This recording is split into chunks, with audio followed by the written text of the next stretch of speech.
Today, we are called upon to again, as a people, to uphold and defend the ground rules of elective government in our country.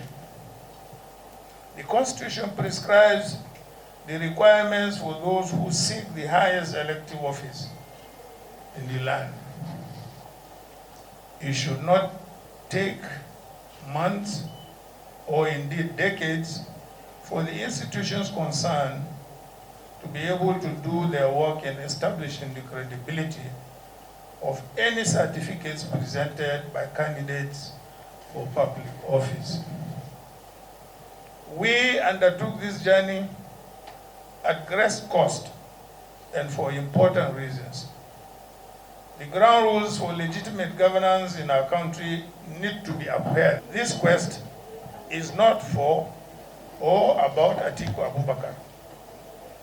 It is a quest for the enthronement of truth, morality, justice, and accountability in our public affairs. I will only drop the fight when the court rules. If the court rules that I am right, fine. If the court rules that he is right, so that's the end of the fight. Because at the moment we are at the Supreme Court, and there is no any other court than the Supreme Court.